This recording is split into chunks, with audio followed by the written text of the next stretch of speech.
Most of the times when we talk about trading plan, most people think of, we are talking about, okay, the number of trades you place a day, the amount you risk per trade, right, which is okay. But it starts from, first of all, your trading plan starts from your mindset, from you programming your mindset and what you actually want to achieve as a trader. Because even when you want to open a business, you have a plan.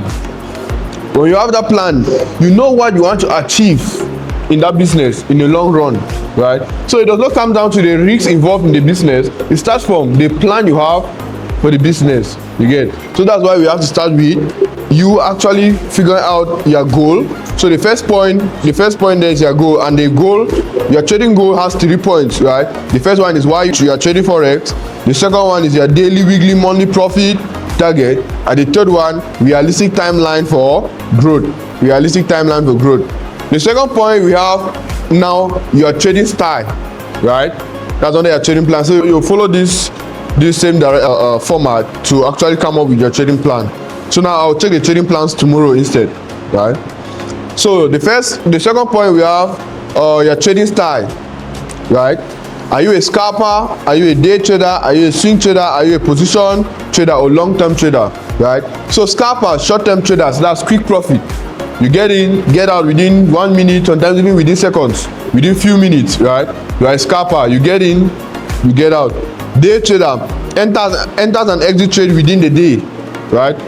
We are day traders because you discover that most of the times you place your trade, you're going to close maybe within the day. Worst case scenario, maybe the next day. But most of the times it's going to be within the day. So most of the times we are day traders. We can also swing trade. You can also place a trade, maybe it goes for a week or it goes for maybe more than a week, right? That's swing trading. But now I think we do more of day trading than swing trading. So you need to first of all identify your trading style. Write down your preferred style and the time frames you will focus on. Now when it comes to the time frames you focus on, we do our top-down analysis, right? We are focused on getting our entries between the 1 hour and the 15 minutes. You get? That's what qualifies us as day traders, because you get your entries within the 1 hour and 15 minutes, the probabilities of you actually closing that trade within the day is very high, right? So you identify your different time frames, how you're going to do your analysis. That sums up your trading style. The third point now we have your trading strategy. What is your entry criteria? Is it based off price action, support and resistance, indicators, news, etc, right? What is your trading strategy? For those who are trading smart money concept, that will be their strategy. For those who are trading other strategies, that will be their strategy. So for pure price actions, I just put examples I put here were more price action examples, right? So we have based on price action, that's support and resistance, indicators, news, and etc. So you add your trend line whatsoever, you do your trading plan, right? You know what to put in. Then we have an example under the trading strategy. I buy when price breaks above resistance within confirmation and a retest, right? So that's when do you buy on the support, do you buy on the resistance, or do you buy when price breaks a trend line? Do you wait for the retest, right? Because as we are sitting here, most of us, some people end up trading maybe just support and resistance. Some people end up trading focusing maybe just on trend line. Maybe there will be somebody that will decide, okay, even when the trend line breaks, I will not trade, I'll wait for retest, right? That now depends on you, all of that, and you are practicing. So the one that you are going to relate with, the one that you're going to understand better, the one that you feel like it works for you better, right? That's what you're going to have with your trading plan. If you want to put all together, still perfect. So for the trading strategy, you define your entry rules, you define your exit rules, you define reversal patterns you follow, and trend confirmation methods, right? So you need to identify your entry rules. What do you look at before entering? Your exit rules. What do you do before exit? Do you exit because it's in profit? Do you exit because it's in losses? Why do you exit? Those are the things you put on your trading plan. So that if you put on your trading plan that I will exit my trade when I get rejection, when I have a reason on the chart to exit. If you put that on your trading plan, then you go now and you are trying to exit your trade because you are in profit. Remember that you wrote it on your trading plan, right? Then we go now to the fourth point, risk management rules. When it comes to risk management rules now, risk per trade. right? How much are you risking per trade? Now, most people always look at trading plan to be just this risk management rules, but your trading plan has a lot, right? It's more of your plan you follow. It's more of like a plan you follow. When you get up in the morning, what do you do to start trading and stuff like that? So, risk management rule number 4. So you have risk per trade, right? How many percent are you risking of your account? So on that, you're going to write how much is your account, right? Then how many percent do you want to risk on that account? Maximum drawdown per day. What's your maximum drawdown per day, right?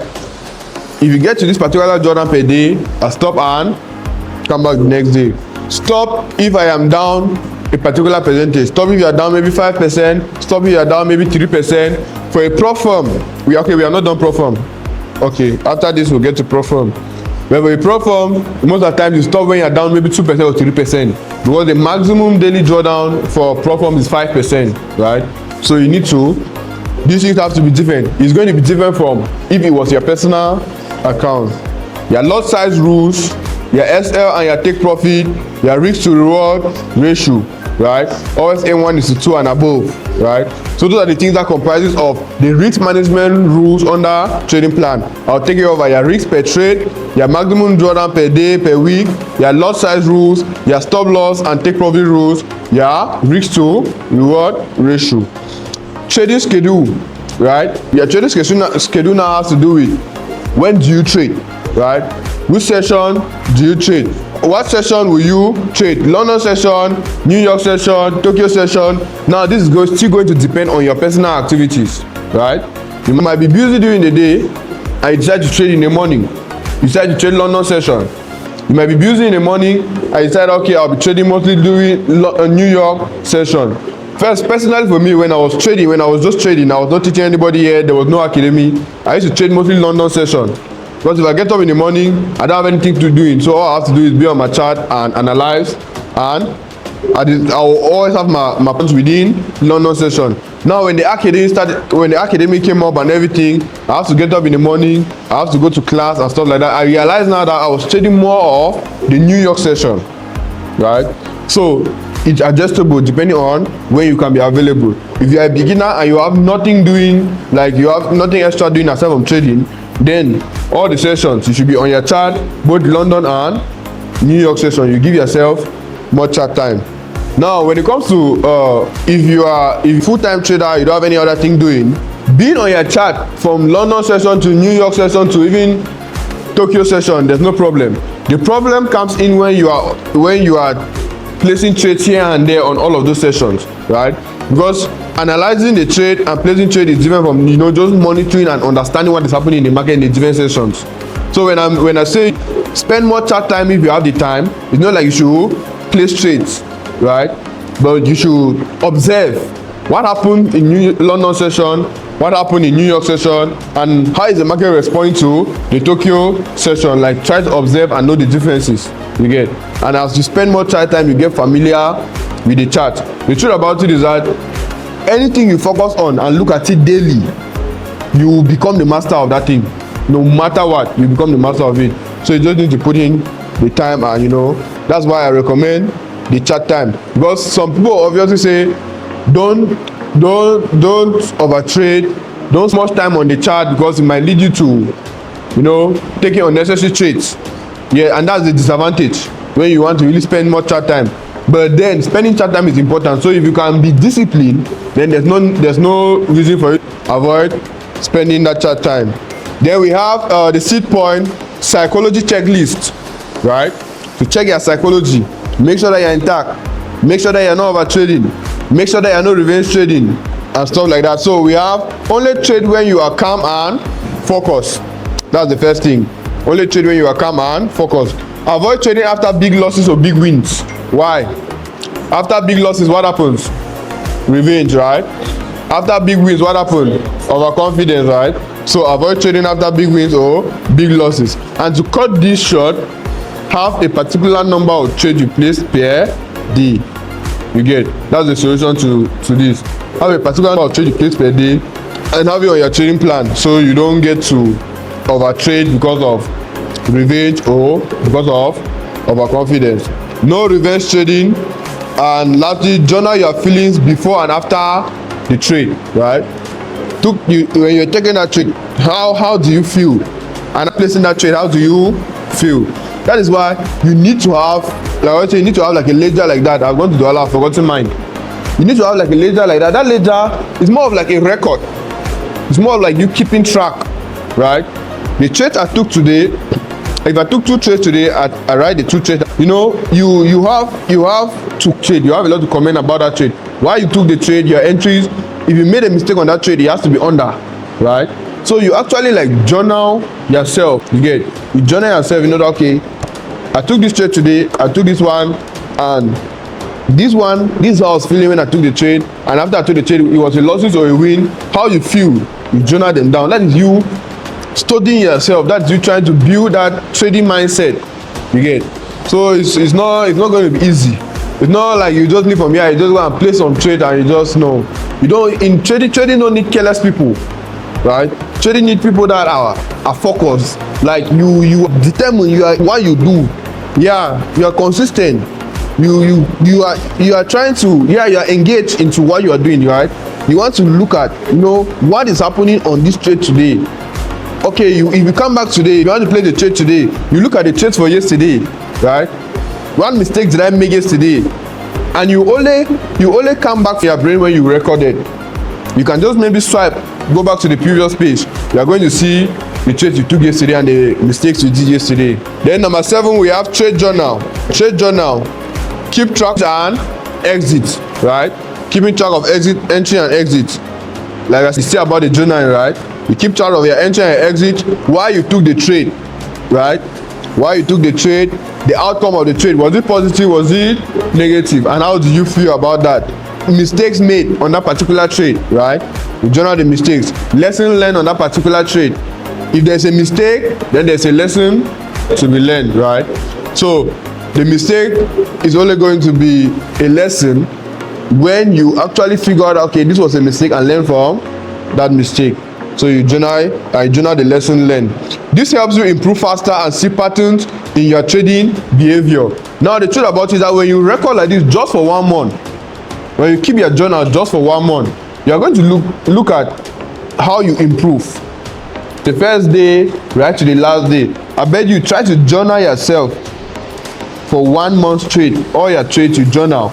Then after that, you go back to it from the first page. You are going to see your improvement. You are going to see that mistakes I started making from the first day, I'm no more making that mistakes again. So that's why journaling is very important. Then we have lastly, review routine, right? Review routine, you can check all your journal and everything maybe at the end of the week. You can just check it at the end of the month, but I prefer at the end of the week, right? At the end of the week, you look at how the trading week evaluate yourself. Saturday, Sunday, 1 hour of your time, and you evaluate how your trading week has been. Really review trade taken, mistakes repeated, wins and why they work, and adjustments to make, right? So you look at your winning rates, your win traits, why they were win trades. You look at the losing trades, why they were losing trades, what was the reason, right? Caused the trade to be a losing trade, what caused the trade to be a winning trade. Once you do that, you see that you make adjustments, right? And those adjustments only make you better as you go ahead. You get. So just go through these points, components of a solid trading plan. The first one, your trading goal. The second one, your trading style. The third one, your trading strategy. The fourth one, your risk management. The fifth one, your trading school. The sixth one, psychology checklist. Number 7, trading journal. And number 8, review routine, right? So go through this structure and do your own trading plan on a sheet of paper, or maybe on the back of your book or somewhere. Like I said, try to put it out and print it out, right? Or write it and have it somewhere. But you bring tomorrow, I'll cross-check one after another. If I cross-check your trading plan and I'll your trading plan, it means that if you follow that trading plan, it will be very difficult for you to blow your trading account. It will be very difficult for you to fail. You get.